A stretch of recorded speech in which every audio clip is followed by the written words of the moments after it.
चीन के सूबे हूब में वाक़ ये दुनिया का सबसे बड़ा इंसान का बनाया हुआ डैम है।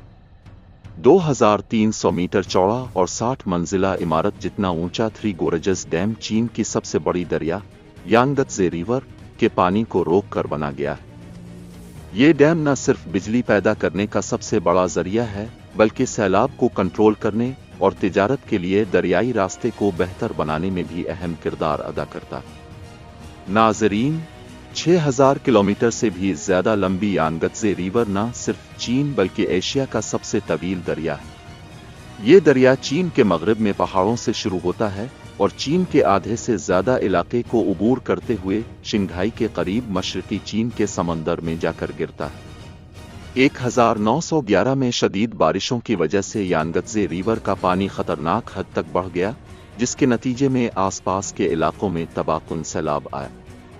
इस सैलाब ने 2 लाख लोगों की जान ले ली और लाखों को बेघर कर दिया। इस हादसे के 20 साल बाद 1931 में एक बार फिर यांगत्से रिवर में शदीद बारिशों की वजह से खौफनाक सैलाब आया, जिसने पूरे चीन को हिलाकर रख दिया। ये तबाही इतनी ज्यादा थी कि चीनी हुकूमत के लिए नुकसान का अंदाजा लगाना भी मुश्किल हो गया। अंदाजों के मुताबिक इस कुदरती आफत में 30 लाख इंसानी जानें ज़ाय हुईं। इस शदीद नुकसान के बावजूद आने वाले सालों में यांगत्से रिवर के सैलाब का सिलसिला रुक ना सका। इस मसले से निजात का सिर्फ एक ही हल था कि यांगत्से रिवर का पानी रोककर एक बड़ा डैम तामीर किया जाए। लेकिन इतना बड़ा और खतरनाक दरिया को रोकने के लिए चीन को अपनी इंजीनियरिंग की ताकत और महारत का सबूत देना था। थ्री गोरजेस डैम की तामीर 1994 में शुरू हुई, जिसमें एक वक्त में तकरीबन 40 लाख मजदूर काम कर रहे थे। पूरे 17 साल की मेहनत के बाद 2011 में यह मुकम्मल तौर पर फ़ाल हुआ। ये दुनिया के सबसे बड़े डैम के साथ साथ दुनिया का सबसे बड़ा कंक्रीट ढांचा भी है। इस मेगा स्ट्रक्चर की तामीर में 2 करोड़ 80 लाख मुकब मीटर कंक्रीट इस्तेमाल किया गया।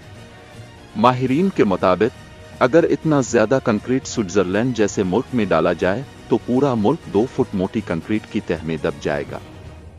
कंक्रीट के अलावा ये अपने जखीरे में इतना ज्यादा पानी रखता है कि उसकी वजह से जमीन की गर्दिश भी सुस्त हो जाती है। नासा के साइंसदानों का कहना है कि थ्री गोरजेस डैम जमीन की गर्दिश को 0.06 मिलीसेकंड तक सुस्त कर देता है, यानी हमारी जमीन पर सिर्फ इस डैम की वजह से एक पूरा दिन 0.06 माइक्रोसेकंड बढ़ जाता है। बेशक ये इतना बड़ा फर्क नहीं है जिसे हम महसूस कर सकें, लेकिन इंसान का बनाया हुआ ये वाहिद ढांचा है जो जमीन की गर्दिश को मुतासिर करता है। जाहिर है कि इतने बड़े स्ट्रक्चर को बनाने के लिए लागत भी बहुत ज्यादा आई होगी। चीनी हुकूमत ने थ्री गोरजेस डैम की तामीर पर कल $32 बिलियन खर्च किए। हैरत अंगेज तौर पर दुनिया के तकरीबन 100 ममालिक ऐसे हैं जिनकी कल जीडीपी इस डैम की लागत से भी कम है। दुनिया का सबसे बड़ा डैम होने के साथ साथ ये दुनिया का सबसे बड़ा पावर प्लांट भी है। इसमें कल 32 ताकतवर टरबाइन जनरेटर नस्ब हैं जो मिलकर 22,500 मेगावाट बिजली पैदा करते हैं। डैम के नीचे पानी के दबाव को दरियाए डाउन स्ट्रीम में छोड़ने के लिए इन हैवी ड्यूटी टरबाइंस से गुजारा जाता है। पानी का दबाव इन टरबाइंस को घुमाता है और उसके साथ जड़ा जनरेटर 700 मेगावाट बिजली पैदा करता है। जहां डैम बनाने से डाउन स्ट्रीम सैलाब को कंट्रोल किया जा सकता है, वहीं इससे पैदा होने वाली बिजली चीन में 6 करोड़ लोगों की खपत को पूरा करती है। अगर इसका मवाजना दुनिया के दूसरे पावर प्लांट से किया जाए तो दुनिया का दूसरा सबसे बड़ा पावर प्लांट, जो जनूबी अमेरिका में वाक़े इटाइपो डैम है, अपनी पैदावारी सलाहियत में थ्री गोरजेस डैम के करीब भी नहीं आता। चीन ने अपनी बढ़ती हुई इक्तिसादी ज़रूरियात को पूरा करने के लिए यह अजीम मंसूबा मुकम्मल किया। दुनिया के सबसे बड़े 20 पावर प्लांट्स में से 9 सिर्फ चीन में मौजूद हैं, जो उसकी तवानाई की तरक्की और इंजीनियरिंग की महारत की अक्कासी करते हैं। थ्री गोरजेस डैम की तामीर चीन जैसी बड़ी और तरक्की याफ्ता मुल्क के लिए भी एक इंतहाई मुश्किल काम था। इस डैम को बनाने का मंसूबा तकरीबन 100 साल से ज़ेरे गौर था, लेकिन चीनी खाना जंगी और सियासी मसाइल की वजह से ये मंसूबा बार बार ताख़ीर का शिकार होता रहा।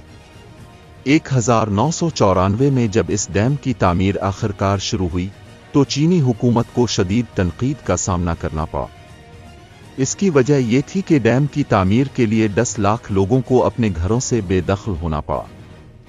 यांगत्जे रिवर के किनारे जितनी भी आबादी मौजूद थी, उन्हें वहां से हटाना बहुत जरूरी था ताकि डैम की तामीर मुमकिन हो सके।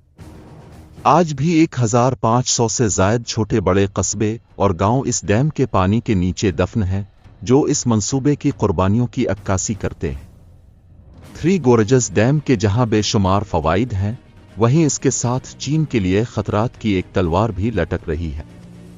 आलमी बरादरी का मानना है कि चाहे ये डैम कितना भी ताकतवर क्यों ना हो, कुदरती ताकतों के सामने कभी ना कभी इसे झुकना पड़ता है। आलमी हिद्दत और मौसमियाती तब्दीली की वजह से बारिशों का सिलसिला बढ़ रहा है, जिससे थ्री गोरजेस डैम के पानी की सतह में खतरनाक इजाफा हो सकता है। डैम की ज्यादा से ज्यादा पानी जखीरा करने की सलाहियत 175 मीटर है, लेकिन बढ़ती हुई बारिशों की वजह से पानी की सतह 166 मीटर तक भी रिकॉर्ड की जा चुकी। इसके अलावा एक और खतरा भी है। माहिरीन का मानना है कि डैम में पानी भरने की रफ्तार 50,000 मुकब मीटर फी सेकंड है, लेकिन इस पानी को निकालने की रफ्तार सिर्फ 38,000 मुकब मीटर फी सेकंड है, जिसका मतलब यह है कि हर गुजरते लम्हे में डैम की सतह बढ़ती जा रही है और इससे डैम को नुकसान पहुंचने का खतरा भी बढ़ रहा है। बड़े डैमों का नाकाम होना कोई नई बात नहीं है। तारीख में अब तक 114 डैमों के नाकाम होने के वाकयात सामने आ चुके हैं, जिनमें सबसे बड़ा सानिहा चीन के 2 डैमों के टूटने से हुआ था। 8 अगस्त 1975 को चीन के सूबे हिनान में वाक़े बनकियो और शीमातान डैमों ने ज़रूरत से ज़्यादा बारिशों की वजह से पानी बर्दाश्त न किया और टूट गए। लाखों मुकब मीटर पानी सिर्फ चंद मिनटों में करीब तरीन बस्तियों को गर्काब कर गया। इस हादसे में 2,40,000 अफराद की मौत हुई और 1 करोड़ से ज़ायद लोग बेघर हुए। थ्री गोरजेस डैम इन डैमों से कहीं ज्यादा बड़ा है, और अगर इसमें किसी किस्म का बड़ा हादसा पेश आया तो ये इंसानी तारीख का सबसे बड़ा सानिहा बन सकता है।